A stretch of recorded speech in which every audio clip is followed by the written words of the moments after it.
మీకు మీ కుటుంబ సభ్యులకు వినాయక చవితి శుభాకాంక్షలు. ఇప్పటి వరకు వర్షాలు పడి తగ్గి చాలా సఫర్ ఉన్నామండి. ఉభయ రాష్ట్రాల్లోని ముఖ్యంగా విజయవాడ, ఖమ్మంలో చాలా సఫర్ అవుతున్నారు ఇప్పటికీ. మన వరకు వీళ్ళినంతగా మనం ఇలా పూజలు చేసుకుంటున్నాం.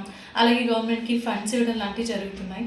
చాలా ఫాస్ట్గా ఆ భగవంతుడి దయ వల్ల విజయవాడలోని, ఖమ్మంలోనే కాదు మిగిలిన వర్షపాతం ఎక్కువగా పడిన అన్ని ప్రదేశాలను త్వరగా అంతా సెట్ అయిపోవాలని దేవుని కోరుకుంటున్నాము.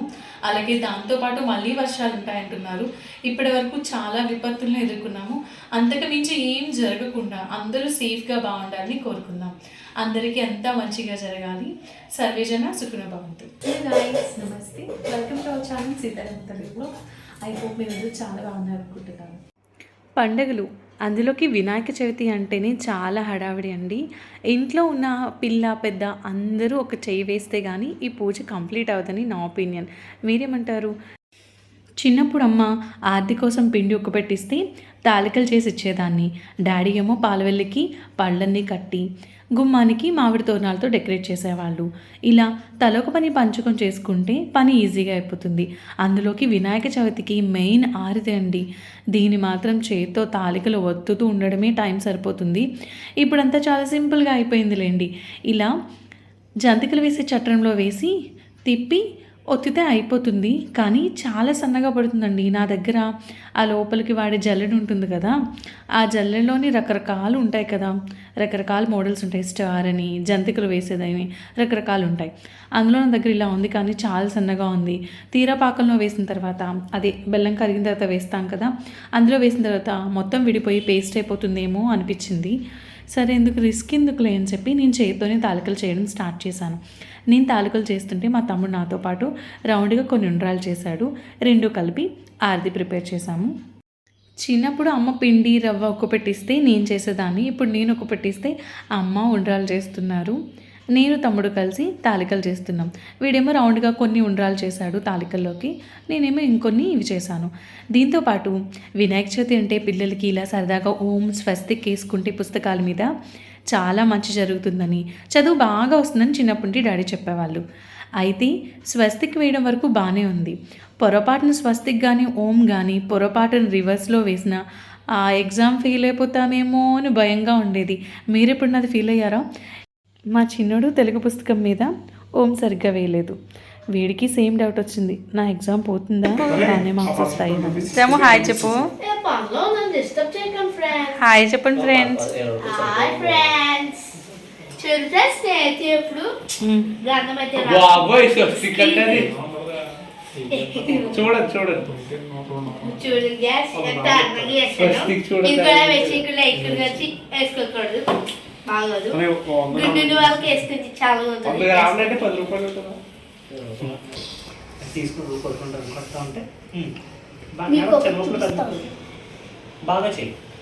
పుస్తకాల మీద రాసిన తర్వాత మేము ఎక్కడైనా అంటించుకుంటే మా అమ్మ రెండు పీకేది. వీడు మాత్రం చేతి మీద ఏకంగా లక్కీ అని వాడి పేరే రాసుకున్నాడు. మనం చేసిన కోతి వేషాలు వేరు, ఈ జనరేషన్లో పిల్లలు చేసిన కోతి వేషాలు వేరు. పత్రి కోసం అన్నీ పళ్ళన్నీ క్లీన్ చేసేసి పెట్టాను. పత్రి అన్నీ రెడీగా ఉన్నాయి. పాలవెల్లి ప్రిపేర్ చేయాలి. మా వారు మా పెద్దబాబు ఇద్దరు కలిపి పాలవెల్లి ప్రిపేర్ చేస్తున్నారు. పాలవెల్లి పని ఎక్కువ అండి. వీళ్ళు పాలవెల్లి చేశారు, కానీ నేను వంటగదిలో పడిపోయి చూసుకోలేదు. దారాలకి వీళ్ళు పసుపు రాయలేదు, పళ్ళకి పసుపు బొట్లు పెట్టలేదు. నేను ముందే పెట్టేద్దాం అనుకున్నాను, కానీ నేను వంట హడావిడిలో పడి వంట పనిలో పడి ఈ విషయం మర్చిపోయాను. వీళ్ళు చక్కగా నిదానంగా చేయాల్సింది చేశారు. చేసినంతగా చాలా హెల్ప్ చేశారు, అంతే చాలా అనిపించింది. దాని తర్వాత పీట పెట్టి పీట మీద బియ్యం వేసి బియ్యం మీద దేవుణ్ణి అర్పించుకోవాలి కదా. ఆ గణనాథుడిని మా బుజ్జి గణపయ్య చాలా బాగున్నాడు. కొత్త టవల్ ఉంటే కొత్త టవల్ వేసుకోవచ్చు, లేదా ఇలా అరిటాకు కానీ లేదంటే మంచి విస్తరాకు కానీ ఉంటే వేసుకుని కూడా పెట్టుకోవచ్చు. లేదంటే ఒక పెద్ద వెంటి ప్లేట్ ఉందనుకోండి, అది కూడా వేసుకొని పెట్టుకోవచ్చు. దేవుడి కోసం ఉపయోగించేదైతే నేను ఇలా మంచిగా అరిటాకుని క్లీన్ చేసి బియ్యం వేసి దాని మీద గణపతిని పెట్టుకొని గంధం బొట్లు కుంకుమ బొట్లు పెడుతున్నాను. వినాయక చవితి ఒకటి, కేదారేశ్వరి నోములు ఒకటి. కేదారేశ్వరి నోములకి అయితే కంప్లీట్గా ఉపవాసం ఉండేవాళ్ళం. వినాయక చవితి అప్పుడైతే పూజ అయ్యేంత వరకు ఉపవాసం ఉండేవాళ్ళం. అసలు మనసు అంతా ఎప్పుడు పూజ అవుతుందా, ఎప్పుడు కుడుములు తినేద్దామా అనే ఉండేది చిన్నప్పుడు. ఇప్పుడు కొన్నేళ్ళ నుంచి అది మా పిల్లల్లో కూడా చూస్తున్నాను అనుకోండి. మా పెద్దవాడైతే అమ్మ దీపం పెట్టిందా, హారతి ఇచ్చిందా, గంట కొట్టిందా, పూజ అయిపోయినట్టే, గంట కొట్టిందా, పూజ అయిపోయినట్టే అని తిరుగుతున్నాడు. మీలో చెరుకు ముక్కలు తినడం ఎంతమందికి ఇష్టం? నాకు చాలా చాలా ఇష్టం అండి. నాలాగే ఇంట్లో మా పిల్లలు కూడా తింటారు. పళ్ళు కూడా చాలా నీట్గా క్లీన్ అవుతాయంట మా డాడీ అనేవాళ్ళు. నైట్ యాపిల్ పడుకునే ముందు చిన్న యాపిల్ ముక్క తింటే డెంటల్ డాక్టర్ దగ్గరికి వెళ్ళాల్సిన పని ఉండదు. అలాగే చెరుకు ముక్కను తింటే అందులో ఉన్న పీచు పళ్ళ మధ్య ఉన్న పాచునంతా క్లీన్ చేసేస్తుంది అనేవాళ్ళు. అలానే కాదనుకోండి, చాలా స్వీట్‌గా, టేస్టీగా ఉంటుంది కదా చెరకు.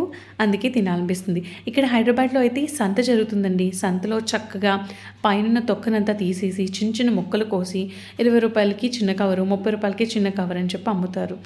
ఈ లోపల కూరగాయలు కొనుక్కొని, ఫ్రూట్స్ కొనే గ్యాప్‌లో నేను అటు ఇటు సంత చేసుకుంటూ ఆ చెరుకు ముక్కలన్నీ తింటూ ఉంటానండి. ఇప్పుడు వినాయక చవితి అయిన దగ్గర నుంచి దానికంటూ ఒక తోపుడు బండి పెట్టి దాని మీద అమ్ముతారన్నమాట. చాలా సరదాగా ఉంటుంది కదా సంతలప్పుడు. చిన్నప్పుడు సంతలు వేరు, ఇప్పుడు ఇక్కడ సంతలు వేరు అనుకోండి. అలాగే స్వామివారికి చాలా ఇష్టమైన వెలగపండు, మారేడుపండు.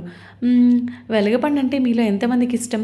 వెలగపండు బాగా ముగ్గిన తర్వాత దాన్ని కుంకుడికాయలు కొట్టే దాంతోనో గుండ్రాయితోనో ఒక్కసారి ఒక పగలు కొట్టి ఆ మధ్యలో ఉన్న తింటుంటే లోపల తీయగా కొంచెం పులుపులుగా, పండిన తర్వాత చాలా బాగుంటుంది. పచ్చిగా ఉన్నప్పుడు అనుకోండి వగరుగా అసలు రుచి అనిపించదు. మొగ్గాలండోయ్, మొగ్గాక తింటేనే బాగుంటుంది. పూజ ఎప్పుడవుతుందా? పూజ అయిన తర్వాత దేవుడు పట్టిన పళ్ళు ఉంటాయి కదా, ఇలా వేలాడదీస్తున్నాయి కదండి పాలవెల్లికి. మా డాడీ అయితే పాలవెల్లికి వేలాడుతున్న పండు ఒక్కొక్కటి తీసి మా తమ్ముడికి నాకు రోజంతా ఇచ్చి ఈ ఇంట్లో చేసిన పండ్లు ప్రసాదాలతో పాటు ఈ పండ్లు కూడా తినమని చెప్పేవాళ్ళమాట. అసలే మనం కోతులం, ఒకటి తీస్తే ఇంకా రెండో దానికి చెయ్యి ఊరుకుంటుందా?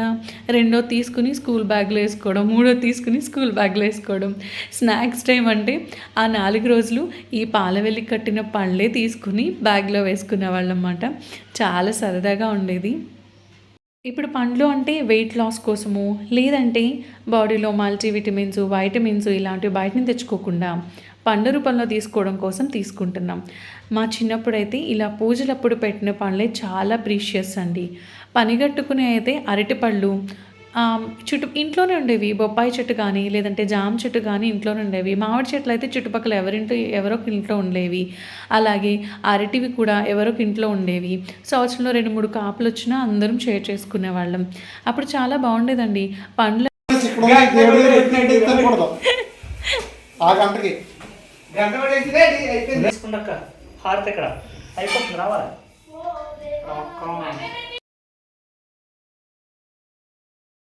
దీపం ముట్టించి అగరత్తి వెలిగించి గంట కొట్ట అంటే మా వాడు డాన్స్ చేయడం మొదలెట్టాడు, పూజ అయిపోయిందో వచ్చని. అసలు వినాయక చవితికి నామాలు, పత్రి పూజ, అలాగే 108 నామాలతో పూజ కాకుండా అసలు కథే కదండి ఒక ఎత్తు. కథ స్టార్ట్ చేసామంటే అందులోనే 3-4 కథలు ఉంటాయి. అవన్నీ చదివి కంప్లీట్ అవుతాయి కానీ పూజ కంప్లీట్ అవ్వదు. చిన్నప్పుడు ఏంటంటే డాడీ నాతోని తమ్ముడితోని రోజు న్యూస్ పేపర్తో పాటు ఇలా కథలు కూడా చదివించేవాళ్ళండి. ముఖ్యంగా వినాయక చవితి అప్పుడు మాత్రం పుస్తకం మాతోనే చదివించేవాళ్ళు. నామాలు, పత్రిపూజ ఆయన చదువుతూ చేయించిన కథ మాత్రం సగం నేను, సగం మా తమ్ముడు. గంటైనా 2 గంటలైనా పూజ నిదానంగా అయినా పర్వాలేదు, కానీ కథ మీకు చదవడం రావాలి అని చెప్పేవాళ్ళు. మేము కూడా అదే చేశాము. అందుకే నేను కొంచెం చదివాను, పత్రిపూజ కానీ నామాలు కానీ నేను చదివాను. కదా మా వారు కొంచెం, మా తమ్ముడు కొంచెం, పిల్లలు కొంచెంగా చదివాము. టైం పట్టిందండి. పూజ మంచిగానే చాలా టైమే పట్టింది, కానీ చాలా ప్రశాంతంగా బాగా చేసుకున్నాం. బదరీపత్రేణ పూజయామి, తులసీపత్రేణ పూజయామి, ఏకదంతాయ నమః, ఏకదంతాయ నమః, చతురీపత్రం పూజయామి, గజకర్ణాయ నమః, తులసీపత్రేణ పూజయామి, గృహాగజ్రాయ నమః, పారమార్గపత్రేణ పూజయామి. తమ్ముడు ఇటువైపు చేస్తున్నారన్నమాట. పత్రిపూజ మెయిన్ అండి. చిన్న పిల్లలు, నెలల పిల్లల దగ్గర నుంచి కూడా మనం పత్రిపూజ చేయిస్తే చాలా మంచిది. ఆ గణపతికి ఉండ్రాళ్ళు, అరటిపళ్ళు, వెలగపండు, పత్రిపూజ ఇవి చేస్తే ఎంతో సంతోషిస్తారంట. పూజ అయిపోయింది, కథ అయిపోయింది. మా వాళ్ళు గుంజీలు తీయడం మొదలుపెట్టారు. ఒక్కొక్కళ్ళు ఒక్కొక్క స్టైల్, ఒకళ్ళు స్పీడ్గా చేస్తున్నారు ప్రసాదాలు తినడం కోసం, ఇంకొకళ్ళు ఓపిక లేనట్టు చేస్తున్నారు. తర్వాత ఇంట్లో ఉన్న పెద్దవాళ్ళకి మనం పాదాలకి నమస్కారం చేసుకుంటాం కదా. ప్రతిసారి మనకి పెద్దవాళ్ళు ఇంట్లో ఉండరు, వాళ్ళ ఇళ్ళల్లో ఉంటారు. ఇలా ఛాన్స్ దొరికినప్పుడే మనం ఆశీర్వాదం తీసుకోవాలి. మన దేశంలో, మన ప్రపంచంలో వాళ్ళందరూ బాగుండాలి, మనందరికీ మంచి జరగాలని మేము పూజ చేసుకుని దండం పెట్టుకున్నాం.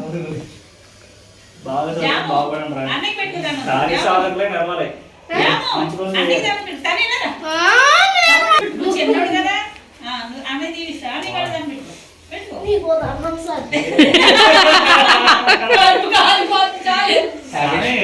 నువ్వు కూడా పెడితే కానీ ఇంకా తమ్ముళ్ళు చెల్లెలు ఉన్నారు కదా వాళ్ళు వస్తారు. మా చిన్నోడు బాధ ఇంట్లో అందరిలోని ఇప్పుడు ప్రస్తుతానికి వాడి చిన్నోడు ఉన్నాడు ఇంట్లోని. వాడి కాళ్ళకి దండం పెట్టే వాళ్ళు లేరని అందరికీ వాడే దండం పెట్టని ఫీల్ అవుతున్నాడు. వాళ్ళ చెల్లెలు తమ్ముడు ఊళ్ళో ఉన్నారు. వాళ్ళని కలిసినప్పుడు వాళ్ళు నీకు పెడతారులే అని చెప్పి కవర్ చేసాం. ఈ పూజ అయ్యేంత వరకు ఆకలిని తట్టుకోలేకపోతున్నాం. కానీ కొన్ని రోజుల నుంచి సరిగ్గా ఫుడ్ ఫెసిలిటీస్ కూడా లేక వర్షాల వల్ల చాలా ఇబ్బందులు పడుతున్నారు. వాళ్ళకి అందరికీ మంచి జరగాలండి.